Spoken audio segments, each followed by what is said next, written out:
فَفِرُّوا إِلَى اللَّهِ، کس کی طرف بھاگو؟ اللہ کی طرف بھاگو. فَفِرُّوا إِلَى اللَّهِ، اللہ کی طرف بھاگو. انبیاء علیہ السلام انسانوں کا رخ یہ اللہ کی طرف موڑتے تھے. میرے دوستو دیکھو، یہ ہماری ذمہ داری ہے، یہ ہماری ڈیوٹی ہے. اللہ پاک نے اس کے لیے ہمیں پیدا کیا. دوستو یہ دعوت معمولی عمل نہیں ہے. امیر المومنین حضرت عمر رضی اللہ تعالیٰ عنہ کی خلافت کا زمانہ تھا، تو اس نے ایک جماعت بنائی، اس کو فلسطین بھیجی.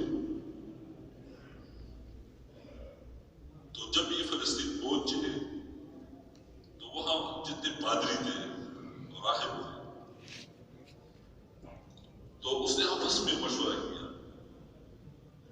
کہ یہ مسلمان تھوڑے ہیں لیکن یہ ہمارے پر غالب آتے ہیں.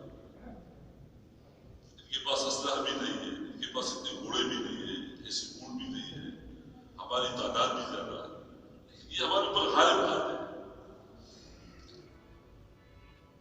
تو ان کا جو بڑا تھا اس نے کہا یہ بات یہ ہے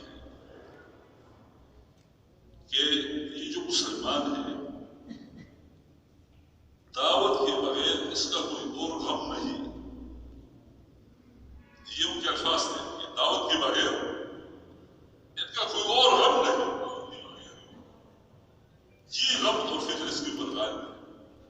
تو دعوت کے ساتھ اللہ کی مدد ہے.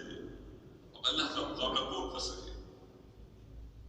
میرے دوستو حضرت مولانا یوسف رحمۃ اللہ علیہ نے فرمایا کہ اللہ کی مدد کس وقت ہمارے ساتھ ہوگی؟ فرمایا اللہ کی مدد اس وقت ہمارے ساتھ ہوگی جب ہم میں امت بننے کا جذبہ پیدا ہوگا. ہمیں امت بننے کا کہ بھئی ہم قوم نہیں ہیں. حضور پاک علیہ السلام نے قوم نہیں بنایا،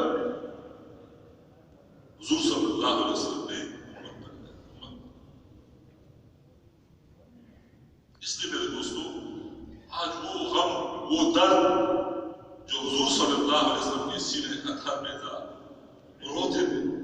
ایسے روتے تھے، فرمایا ایسے روتے تھے اور ایسی آواز اس کے سینے سے آ رہی تھی جیسے ہانڈیا آنکھ میں بڑی ہوتی ہے اس سے آواز آتی ہے.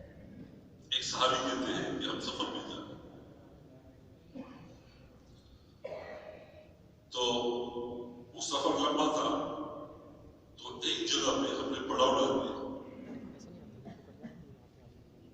تو ہم سواریوں سے اتر رہے، ہم درام پھینکتے ایسا جیسے ہم تکے ہوئے تھے. تو جو آدمی جہاں گرا وہی سو گیا. تو رات کے وقت آدھی رات کے بعد میں اٹھا تو میں نے دیکھا کہ حضور صلی اللہ علیہ وسلم اپنی بستر